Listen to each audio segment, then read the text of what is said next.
ایک ایسا غلام کہ جس نے نبی پاک کو تلاش کیا تو کس اسٹرگل کے ساتھ تلاش کیا، آقا علیہ الصلوۃ والسلام کی تلاش میں کس طرح وہ مارے مارے پھرتے رہے، اور جذبہ کیسا تھا کہ اپنے آپ کو بھی بیچ دیا، جی ہاں اپنے آپ کو گویا سولڈ آؤٹ کر دیا، غلام بننے کے لیے تیار ہو گئے، مگر آقا دو جہاں کے قدموں تک پہنچنا تھا، کسی طرح مدینے کی بستی میں پہنچنا تھا، آخری نبی کے بارگاہ میں حاضر ہونا تھا۔ سبحان اللہ، آج وہ عشق بھری داستان آپ کو سنانی ہے۔ ماجرا کچھ یوں تھا کہ وہ شخصیت خود کہتی ہیں کہ اچانک میرے دل میں خیال آیا، حالانکہ وہ کسی اور دین پر عمل کرتے تھے، مگر اچانک خیال آیا کہ سب سے افضل دین کون سا ہے، زمین و آسمان بنانے والی کون سی ذات ہے، اس تمام چیزوں کا خالق اور مالک کون ہے۔ وہ کہتے ہیں کہ میں اس زمانے میں ایک راہب تھے، میں تلاش کر کے ان کے پاس پہنچا اور ان سے کہا کہ ذرا یہ تو بتائیے اس پوری دنیا میں سب سے افضل دین کون سا ہے۔ تو وہ راہب کو کہتے ہیں کہ تجھے یہ اچانک بات کہاں سے سوجھ گئی؟ تو کہتے ہیں نہیں، میں یہ جاننا چاہتا ہوں کہ زمین و آسمان کا مالک کون ہے، سب سے افضل دین کون سا ہے۔ تو اس نے کہا کہ پھر ایسا کرو، اگر اس سوال کا جواب چاہیے تو موصل میں، یہ عراق کا ایک علاقہ ہے، وہاں ایک راہب ہے، اس سے بڑا کوئی عالم نہیں ہے، تم ان کے پاس جاؤ، وہ شاید تمہاری رہنمائی کریں۔ ٹریول کر کے وہ کہتے ہیں میں ان کے پاس پہنچا، ان کے پاس میں رہا اور ان کے ساتھ میں عبادت کرنے لگا۔ وہ دن کو روزہ رکھتے تھے، رات کو عبادت کرتے تھے، میں بھی بالکل انہی کی طرح عمل کرنے لگ گیا۔ 3 سال ان کے پاس ٹھہرا رہا۔ اب ان کے وصال کا وقت قریب آ گیا۔ میں نے کہا آپ تو دنیا سے جا رہے ہیں، مجھے بتائیں اب میں کدھر جاؤں؟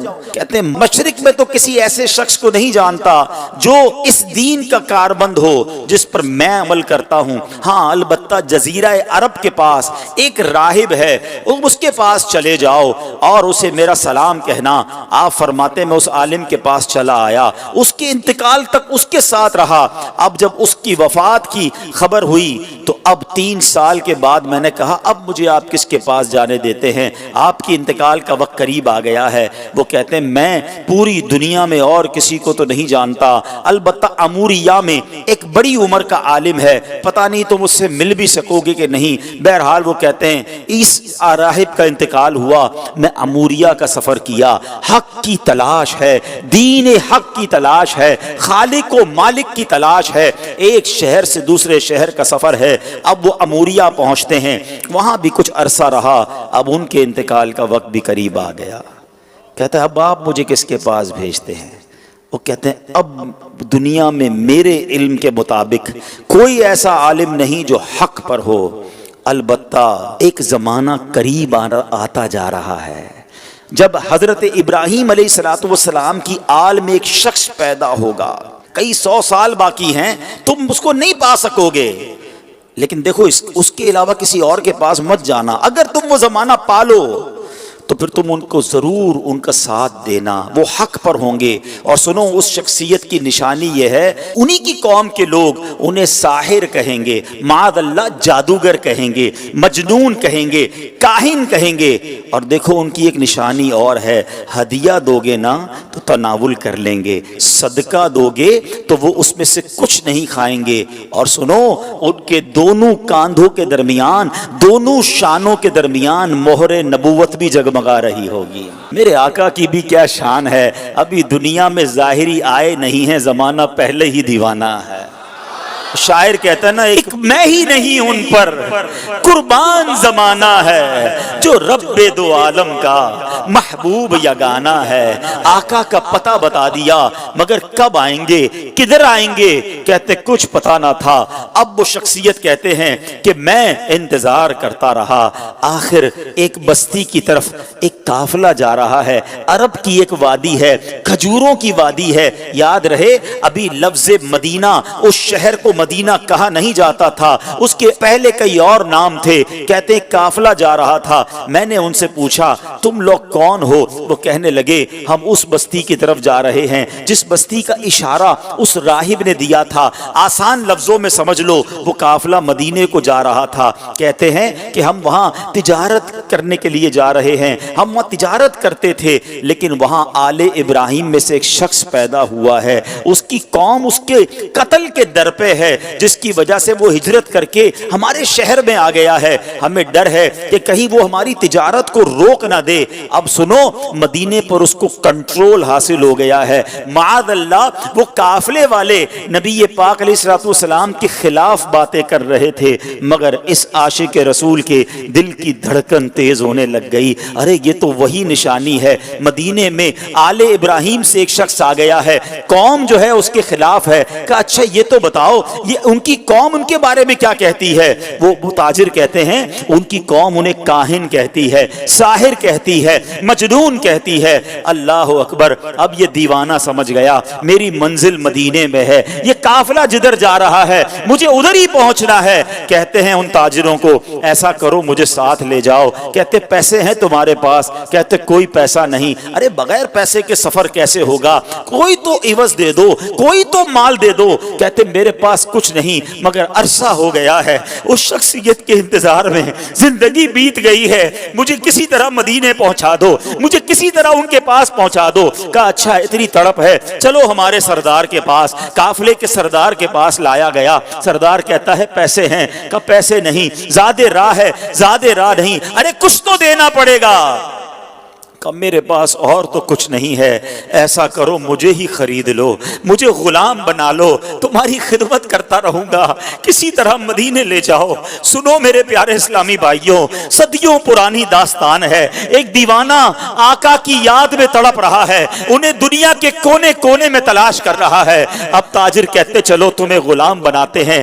ایک بار نہیں، دو بار نہیں، بتایا جاتا ہے شہر مدینہ تک پہنچتے پہنچتے یہ دیوانہ 10 بار بکتا گیا. غلام مصطفیٰ بن کر میں بک جاؤں مدینے میں، محمد نام پر سودا سرے بازار ہو جائے، بے دام ہی بک جائیے بازار نبی میں، اس شان کے سودے میں خسارے نہیں ہوتے. یہ غلام بن کر بکتے رہے. بالآخر 10 بار بکنے کے بعد یہ دیوانہ مدینے تو پہنچ گیا، مگر راستہ نہیں پتہ جانا کدھر ہے. اچھا یہ جو شخصیت ہے نا، ان کی زبان بھی عربی نہیں تھی، کوئی اس پورے شہر میں ان کی زبان جانتا ہی نہیں تھا. یہ فارسی بولتے تھے، مدینے میں سارے لوگ عربی بولتے تھے.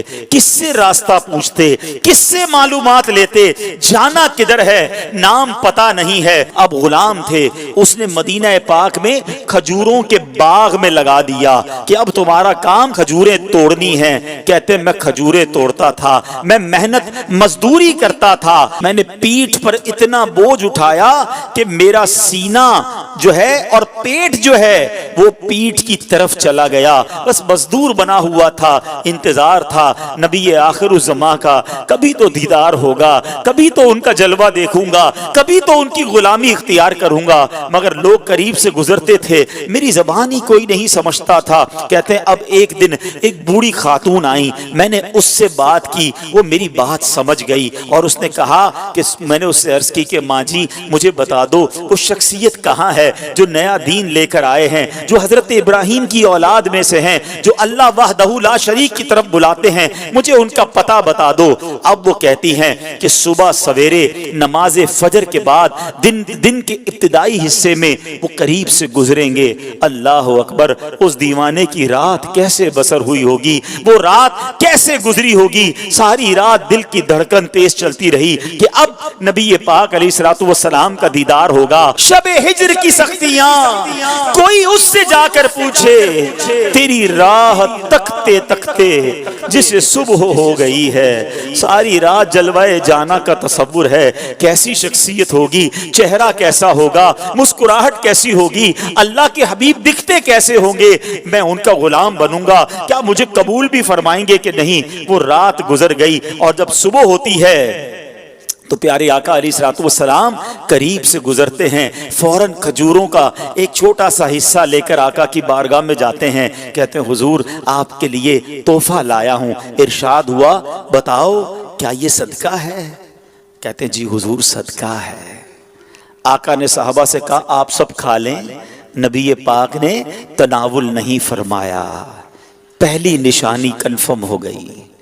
دوبارہ گیا ایک اور کھجوروں کا تھال لے کر، کہا حضور یہ لایا ہوں، کہا صدقہ ہے، کہا نہیں حضور ہدیہ ہے، تحفہ ہے۔ آقا علیہ الصلوۃ والسلام نے خود بھی کھایا، خود بھی تناول فرمایا، اپنے صحابہ میں بھی تقسیم کیا۔ دوسری نشانی پوری ہو گئی۔ اب دل بیتاب ہے کہ مہر نبوت دیکھنی ہے۔ راہب نے بتایا تھا کہ دونوں کاندھوں کے درمیان ایک بڑی خوبصورت سی مہر نبوت، حدیث کی کتابوں میں لکھا ہے کبوتر کے انڈے کی طرح نبی پاک کی پیٹھ مبارک پر دونوں شانوں کے درمیان مہر نبوت تھی۔ اب آقا علیہ الصلوۃ والسلام دو چادریں پہنا کرتے تھے، چادر پہنی ہوئی ہے۔ اب وہ شخصیت کہتے کبھی میں دائیں جا کر دیکھنے کی کوشش کرتا، چادر تھی اس لیے دیکھ نہیں پاتا تھا۔ اللہ اکبر، نبی پاک میری طرف دیکھ کر مسکرائے۔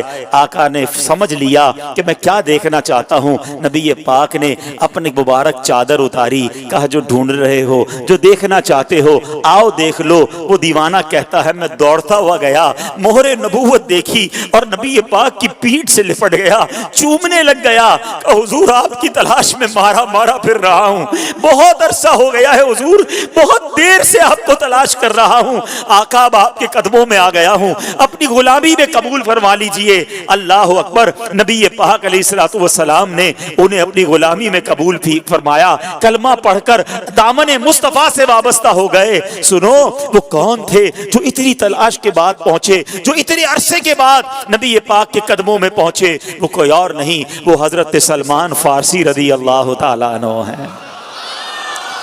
صحابہ کرام میں سب سے بڑی عمر آپ نے پائی، ایک روایت کے مطابق 250 سال آپ کی جو ہے وہ عمر مبارک تھی، اور بڑی تلاش کے بعد نبی پاک کے پاس پہنچے۔ اب سنو، اب نبی پاک کو جب پوری داستان سنائی کہ آقا کیسے پہنچا ہوں، گر پڑ کے پہنچا ہوں حضور، غلام بن گیا ہوں، بک گیا ہوں آپ تک پہنچتے پہنچتے ہیں، مگر میرے آقا تو کریم ہے نا، تم اس کے مددگار ہو، تم اس کے طرفدار، جو تم کو نکمے سے نکما نظر آئے، لگاتے ہو اس کو بھی سینے سے آقا، جو ہوتا نہیں منہ لگانے کے قابل۔ آقا فرماتے میں تمہیں خریدوں گا، جاؤ اپنے آقا سے پوچھ کر آؤ کیا ڈیمانڈ کرتا ہے، تمہیں آزاد کرنے کی قیمت کیا ہے۔ اب وہ کیا کہتا ہے، 300 درخت کھجوروں کے لگائیں، پھلدار درخت، اور 40 اوقیہ سونا، یہ ملے گا تو تمہیں آزاد کروں گا۔ یہ بہت بڑی قیمت ہے، اور یاد رہے کھجور کا درخت فوراً لگاتے ہی پھل نہیں دیتا، بعض اوقات 3 سال، بعض اوقات 5 سال میں پھل دیتا ہے۔ اللہ اکبر، نبی پاک علیہ الصلوۃ والسلام نے فرمایا کہ اب میں خود اپنے ہاتھوں سے پودے لگاؤں گا۔ نبی پاک بھی جاتے ہیں، صحابہ بھی جاتے ہیں، پودے لگائے جاتے ہیں، آقا اپنے ہاتھوں سے پانی ڈالتے ہیں۔ میرے آقا کی شان دیکھو، پانی ڈالتے ہیں اور درخت بڑا ہونا شروع ہو جاتا ہے، کچھ ہی دنوں میں وہ درخت پھلدار ہو جاتا ہے۔ پورے مدینے میں شور مچ جاتا ہے کہ جناب یہ کیسا شان والا غلام ہے جس کے لیے کھجور کے درخت بھی بڑے ہو گئے۔ نبی پاک نے سونا بھی عطا فرمایا، گویا پیارے آقا علیہ الصلوۃ والسلام نے اپنے عاشق کی قیمت خود ادا کی۔ وہ کہتے ہیں نا جب تک بکے نہ تھے کوئی پوچھتا نہ تھا، تم نے خرید کر مجھے انمول کر دیا۔ میرے آقا نے یہ باغ اپنے ہاتھوں سے لگایا۔ الحمدللہ 1980-85 تک جو لوگ مدینہ منورہ جاتے رہے نا، انہوں نے اپنی آنکھوں سے وہ باغ دیکھا کہ جسے سلمان فارسی رضی اللہ عنہ کا باغ کہا جاتا تھا۔ وہ پودے، وہ درخت آج بھی، آج سے 20-25 سال پہلے بھی موجود تھے، جو عاشقان رسول اپنی آنکھوں سے دیکھتے تھے۔ جس طرح قربانی کے ساتھ حق کی تلاش کی، رب کریم ہمیں بھی اپنے دین کی خاطر قربانیاں دینے کی توفیق عطا فرمائے۔ جس عشق کے ساتھ نبی پاک کا دامن تھاما، اپنا سب کچھ لٹا دیا۔ اللہ ہمیں بھی نبی پاک کی غلامی میں قربانی دینے کی اور خرچ کرنے کی توفیق نصیب فرمائے۔ امتحان آئے تو دنیا کو ٹھکرا کر غلامی مصطفیٰ سچی اپنانے کی توفیق عطا فرمائے۔